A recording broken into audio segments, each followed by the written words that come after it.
6 plus 3 5 plus 6 plus 3 ఇది 4 into 4 నుంచి తీసేసాం స్ట్రైట్ కర్వ్ ఇది స్ట్రైట్ 12 ప్లస్ 4 16 16 మూళ్ళ 48 5 ప్లస్ 2 7 7 ఐదుల 35 9 ప్లస్ 2 స్ట్రైట్ ఫామ్ ఇవన్నీ స్ట్రైట్ ఫామ్స్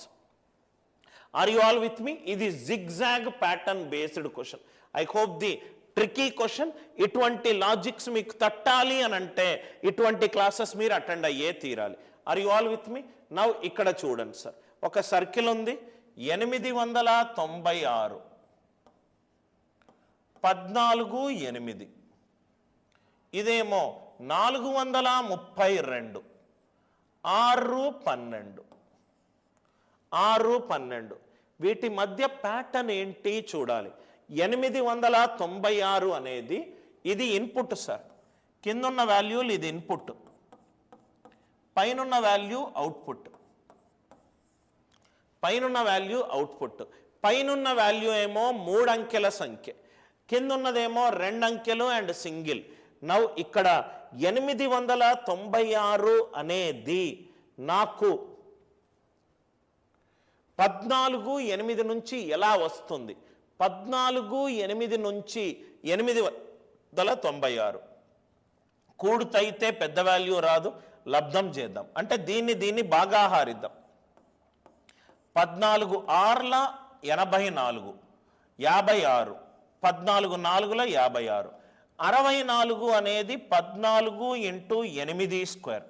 ఇది ఇంటూ ఈ నంబర్కి వర్గం చేసి లబ్ధం చేస్తే నాకు ఆన్సర్ 896 వచ్చింది ఇది కూడా చూద్దాం ఇది ఇంటూ 6 ఇంటూ నా ఇక్కడ చూడండి సార్ 12 ఇంటూ 12 మూళ్ళ 36 72 12 ఇంటూ 6 స్క్వేర్ ఇది ఇంటూ కింద నంబర్లో ఒక నంబర్ ఇంటూ ఇంకో నంబర్ వర్గము ఒక నంబర్ ఇంటూ ఇంకో నంబర్ వర్గము ఒక నంబర్ ఇంటూ ఇంకో నంబర్ వర్గము సో 18 ఇంటూ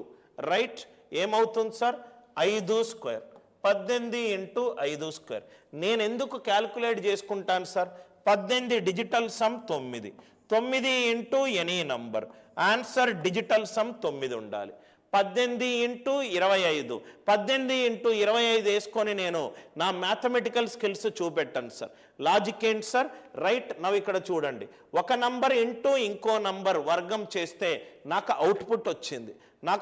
వచ్చింది అంటే 18 ఇంటూ 5 స్క్వేర్ కావచ్చు ఆర్ 5 ఇంటూ 18 స్క్వేర్ 18 స్క్వేర్ అయితే 324 పెద్ద నంబర్ అవుతుంది అది ఆన్సర్ ఆప్షన్లో ఇవ్వలేదు అంటే ఖచ్చితంగా 18 ఇంటూ 5 స్క్వేర్ అయి ఉండాలి 18 digital sum 9 into any number answer digital sum 9 answer digital sum 9 ఈ క్వశ్చన్కి ఆన్సర్ ఎంత 450 ఈ క్వశ్చన్కి ఆన్సర్ ఎంత 450 మీరు చేస్తా అంటే కూడా 18 ఇంటూ 25 18 5ల 90 18 2ల 36 ప్లస్ 9 45 ఆన్సర్ చేయాల్సిన అవసరం లేదు లాజిక్ అందరికీ అర్థమైంది కదా సార్ రైట్ మిస్సింగ్ నంబర్ సిరీస్లో అవుట్పుట్ని ఇన్పుట్ నుంచి